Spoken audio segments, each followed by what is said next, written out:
Happy morning to everyone. Now we're going to start our new chapter, that is chapter number 14, our resources. Okay, as I have already taken this chapter in your online classes, so I'm going to just give you a short review about that resources कि कैसे इस chapter में क्या बोला गया है और for your revision. Okay, now so let's start with the chapter resource. Resource मतलब कि किसी कोई एक ऐसा चीज़ जिसे हम यूज़ करने वाले रहते हैं। तो अब जो हमारी बहुत सारी डे टू डे लाइफ में बहुत सारी ऐसी चीज़ें हैं, कुछ हमें चीज़ें नेचर से मिलती है और कुछ चीज़ों को हम बनाते हैं, ठीक है। So we just have to classify these all these things into two type of resource. Okay, so first is natural resource and second is human resource. Okay, human resource is different. We are not getting anything from the human, we are getting things from the inexhaustible or inexhaustible. Okay, so natural resource को दो type में divide किया है, पहला है inexhaustible and second that is exhaustible. Okay, natural resource की बात करें तो नेचुरल रिसोर्स से हम कुछ ऐसी चीज़ें लेते हैं, मतलब नेचर से हम कुछ ऐसी चीज़ें लेते हैं जो हमारी डे टू डे लाइफ की कुछ एक्टिविटीज़ को सेटिस्फाई करती है. सबसे मेजरली कॉमनली एग्जाम्पल लेते हैं वाटर का, ठीक है. अगर घर में पानी नहीं है तो आप कोई काम नहीं कर सकते हैं, ठीक है. Okay, second thing is that sunlight. Sunlight, अगर सनलाइट नहीं है तो लाइट नहीं होगी घर में. फूड नहीं होगा. फूड कैसे नहीं होगा? क्योंकि अगर सनलाइट नहीं होगी तो प्लांट्स फोटोसिंथेसिस की प्रोसेस नहीं करेंगे. प्लांट्स जब फोटोसिंथेसिस की प्रोसेस नहीं करेंगे तो हमें फूड नहीं मिलेगा. So second thing is that sunlight. Now third, air, the most important thing. We get the oxygen from it. Okay, fine. Now water. Now soil. Soil नहीं होगी तो plants grow नहीं कर पाएंगे. So these are really connected with the natural resources. One by one हम इसे समझेंगे. So ठीक है. उसके बाद दूसरा रिसोर्स होता है नेचुरल रिसोर्स में, दूसरा टाइप है दैट इज एग्जॉस्टिबल. इसमें है fossil fuels, rock minerals, animal and forest. अच्छा, majorly one thing is that आपकी बुक में रॉक मिनरल्स और एनिमल्स के बारे में नहीं बताया है, तो मैंने इसको जस्ट एक फ्लो चार्ट में एडिशनल ऐड किया है. So you will get the knowledge about it. So first जब हम बात करते हैं इन एग्जॉस्टिबल रिसोर्स में सॉइल की, किसकी बात करते हैं? We are going to talk about the soil. तो सॉइल कंटेन्स लॉस्ट of the loose particles of rock minerals and humus, ठीक है. इसमें ह्यूमस भी होता है, इसमें decomposed animals, plants and matter भी प्रेजेंट होते हैं and they are made the upper layer of the soil. Soil का ये अपर लेयर बनाते हैं. फाइन. वैसे सॉइल का जब हम पूरा प्रोफाइल आप हायर क्लास में पढ़ेंगे तो उसमें आपको कुछ रॉक्स भी मिलेंगे, कुछ प्लांट्स की रूट जो है वो नीचे बहुत डीप तक जाती है, ठीक है. सो ओके, तो सबसे पहला जो है वो सॉइल जो आपका टॉप मोस्ट जो लेयर है, टॉप मोस्ट फॉर्म है, वो अर्थ का जो टॉप मोस्ट लेयर है वो बनाता है, ठीक है. सॉइल इज लूजन और carried away by various natural agents, ठीक है. जब सॉइल लूजन होती मतलब जैसे सपोज कोई एक खाली मैदान है, ना वहाँ पर घास है, ना वहाँ पर पेड़ पौधे हैं, कोई नहीं है. तो जब तेज़ हवा चलेगी वो मिट्टी उस हवा के साथ बहने लगेगी. जब बहुत तेज़ बारिश होगी तो उस बारिश के साथ वो मिट्टी क्या हो जाएगी? बह जाएगी. तो लूजन सॉइल मतलब जो ढीली मिट्टी होती है वो कहीं पे भी उड़ सकती है, ठीक है. तो वो क्या हो गया आपका सॉइल इरोजन हो गया, क्योंकि मिट्टी का कटाव क्या होता है? दैट इज सॉइल इरोजन होता है. ओके, अब इसके लिए हमें क्या करना चाहिए? How can we conserve the soil? तो सॉइल कंजर्वेशन कैसे किया जा सकता है, मिट्टी को कैसे बचाया जा सकता है? तो सबसे पहले हमें एक काम मेजरली ये करना है कि हम सबसे ज़्यादा से ज़्यादा ट्रीज जो है वो ग्रो करें, क्योंकि प्लांट की जो जड़ें होती हैं, the roots of the plants, ये क्या करती है? मिट्टी को बाइंड करके रखती है. They just bind the soil. तो सॉइल जो है वो हवा के थ्रू उड़ती नहीं है. जब बहुत तेज़ बारिश आती है तब वो उसके साथ बहती नहीं है, ठीक है. Second thing is that checking over grazing by animals. Over grazing by animals that means जो चरवाहे होते हैं, वो जो खुले मैदान या मोस्टली जो एरियाज होते हैं जहाँ पर अपने एनिमल्स जो होते हैं उनको ग्रेजिंग के लिए लेके जाते हैं, तो वहाँ पे आपको चेकिंग कैसे कि वो हर 15 दिन में ना जाए, एटलीस्ट वहाँ पर ब्रेक लें 3 मंथ्स का, 4 मंथ्स का, फिर उसके बाद वापस उस मैदान में चरवाने के लिए लेके जाएं. रीज़न 3 to 4 मंथ्स में जो है वो स्मॉल ग्रास, स्मॉल प्लांट्स वो सब ग्रो करने लग जाते हैं. और मिट्टी जो है वो क्या होती है, लूजन नहीं होती है, ठीक है। नाउ दैट मीन्स मेकिंग एम्बांकमेंट, एम्बांकमेंट मतलब जैसे पाल बनाना, ठीक है, जहाँ पर आपको दिखता है कि ऐसे बहुत ज़्यादा खुले मैदान है या मिट्टी वहाँ पर फ्लो करके जाएगी तेज पानी के साथ, तो आप क्या करें, एम्बांकमेंट बना दें। एम्बांकमेंट मतलब ऐसे बाउंड्री के जैसा ऊंची बाउंड्री बना दें, जिससे कि जब पानी बहुत तेज के साथ आए तो मिट्टी वहीं पर रुक जाए और पानी उसके ऊपर से फ्लो कर जाए, ठीक है। So that is making embankment. Now second soil हमारा कंप्लीट हो गया। Now we will talk about the water. What is water? Water water water, you know very well, हम क्लास 1 से पढ़ते आ रहे हैं कि water is a very essential, we should conserve water, we should save water. आप कई सारी ड्राइंग्स वाटर के ऊपर बना चुके हैं, बट एग्जैक्टली हम करते क्या हैं, ठीक है।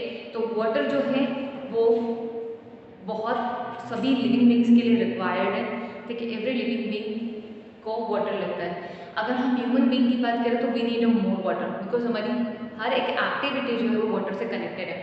ड्रिंकिंग मेजरली, वॉशिंग घर में, ठीक है, बाथिंग उसके लिए, एंड देन उसके बाद हम कमर्शियल लेवल मतलब बिजनेस के पर्पज से भी हम वाटर को यूज़ करते हैं। आजकल तो आपने देखा होगा कि पानी की बॉटल्स भी 10 रुपये की मिलती है, पहले पानी के पाउचेस मिलते थे। उसके बाद कुछ इंडस्ट्रियल लेवल पे भी जो है वो पानी लगता है, क्योंकि वहाँ पर चीज़ें मैन्युफैक्चर होती है, जैसे कि लेदर इंडस्ट्री है, ठीक है, एक लेदर इंडस्ट्री है, वहाँ पे भी पानी बहुत लगता है। कॉटन इंडस्ट्री, बहुत सारी इंडस्ट्रीज है जहाँ पर पानी जो है वो बहुत ज़्यादा क्वांटिटी में लगता है। सो इस पानी को कंजर्व करना चाहिए। तो how can we conserve the water? सबसे पहले आप बहुत छोटे हैं तो I am not telling you कि बिल्कुल बोर्ड उठाओ और बाहर बोलो कि we should save water. Just start from your own self कि अगर जब आप ब्रश कर रहे हैं तो टैप को बंद कर दें, ठीक है। सेकेंड थिंग इज दैट जैसे हम बर्तन धो रहे हैं या हाथ धो रहे हैं तो जो फ्लो है पानी का, हम जैसे पूरा नल खोल देते हैं तो उसका पानी का फ्लो पूरा रहता है। ट्राई टू कि नल का फ्लो जो है वो हम थोड़ा सा कम कर दें, ठीक है। इस तरह से अगर हम बाहर पानी धो लें, मतलब कपड़ों से कपड़े धोने के बाद का जो पानी है हम उसे आंगन में डाल दें ताकि आंगन धुल जाए, ठीक है, या उससे मॉपिंग कर ली जाए, ये भी कर सकते हैं। सो मेनी हम पानी को रीयूज़ कर सकते हैं। आपको बताएं सिंगापुर एक ऐसी कंट्री है जिसने, आई एम सॉरी शायद Singapore is a city, Singapore एक ऐसी सिटी है जिसने सबसे पहले जो है क्या कह रहे हैं पानी को रीयूज़ करना, रिसाइकिल करना स्टार्ट कर दिया है। वहाँ पे इतना बड़ा एक पूरा उन्होंने मैन्युफैक्चरिंग प्लांट लगाया है और जो भी उनका पूरा सिटी का जो भी पानी है वो पूरा वापस रिसाइकिल करते हैं, ठीक है। And you can not imagine, आप सोच भी नहीं सकते हो कि ये पानी कैसे रिसाइकिल हुआ है, मतलब कहाँ का पानी था और कहाँ आया है। तो इतना उन्होंने उस पानी को क्लीन किया कि वो ड्रिंकिंग पर्पस के लिए यूज़ होने लगा, ठीक है। सो दिस इज, और वो उन्होंने इसको अपना एक बिजनेस भी बनाया है। दूसरी कंट्रीज से गंदा पानी जो आता है वो भी वहाँ पे उसको साफ करते हैं एंड देन उनको वापस भेजते हैं। अब थिंक अबाउट इट, पानी के ज़रिए ही, मतलब शिप के ज़रिए ही मोस्टली वो पानी भेजा जाता है एंड देन वो वापस उसको साफ करके भेजते हैं। सो हम ऐसा ना करें तो मतलब ठीक है कि पानी हमें ऐसा पानी हमें लेने की ज़रूरत ना पड़े, हम एटलीस्ट इतना तो कर सकते हैं, ठीक है। वैसे और उसको कंजर्व करने के लिए और चीज़ें की गई है क्या कि रेन वाटर हार्वेस्टिंग यूज़ किया जाता है। Rain water harvesting is good. कई बार ये सवाल आता है कि rain water harvesting is really costly, हम उसे अफोर्ड नहीं कर सकते, तो व्हाट कैन वी डू? आप क्या कर सकते हो, जो बारिश के सीज़न में जो छतों से टपकने वाला पानी जो होता है उसको आप किसी कच्चे एरिया में, जो कच्चा ज़मीन होता है वहाँ पर डाइवर्ट कर दें। एटलीस्ट वो पूरा का पूरा पानी जो है वो अर्थ जो है वो एब्जॉर्ब कर लेगी, ठीक है। जो सीमेंटेड रोड होते हैं, जो डामर वाले रोड होते हैं, जो पक्के रोड होते हैं, उन पे वो जो एरिया वहाँ का होता है वहाँ नीचे जो है वो पानी पूरा एब्जॉर्ब नहीं कर पाती है earth. So we can do one thing, वो गिरने वाला पानी हम कच्चे ज़मीन पर ट्रांसफ़र कर दें सो दैट वो पानी वापस अर्थ के अंदर चला जाए। So there is a way to conserve the water, ठीक है। नाउ एयर की बात करें, वाटर टॉकिंग तो क्या है, air you know very well both plants and animals need air in order to survive, you know very well, ठीक है। तो मूविंग एयर में भी क्या होती है, एनर्जी होती है। मूविंग एयर में एनर्जी होती है, ठीक है। तो आपने देखा होगा कि विंड मिल्स जो होती हैं, विंड मिल्स चलती है, बड़े बड़े खुले मैदानों में बहुत सारी विंड मिल्स लगी होती है। तो विंड मिल्स घूमती है, ठीक है, और उसके घूमने से इलेक्ट्रिसिटी जो होती है वो जनरेट होती है। ठीक है। ओके, नाउ ये एनर्जी, ये जो इलेक्ट्रिसिटी है फिर वो वेरियस पर्पस के लिए यूज़ की जाती है। हमारे स्कूल के पास में एक गांव है, I am forgetting the name of that village but I have visited over there. Janak दीदी के यहाँ हम गए थे। She has this kind of arrangement over there. उन्होंने बिल्कुल अपने घर को एक इको फ्रेंडली घर बना के रखा है। उनके आपको हर चीज़ एक बहुत यूनिक मिलेगी, मतलब पूरा इस तरह से। तो मैंने उनके यहाँ विंड मिल देखी थी। मैंने आज कि इससे कितने घरों को इलेक्ट्रिसिटी मिलती है, so she said to me कि 17 हाउसेज, उनके आसपास के 17 घर को इलेक्ट्रिसिटी मिलती है सिर्फ एक विंड मिल से।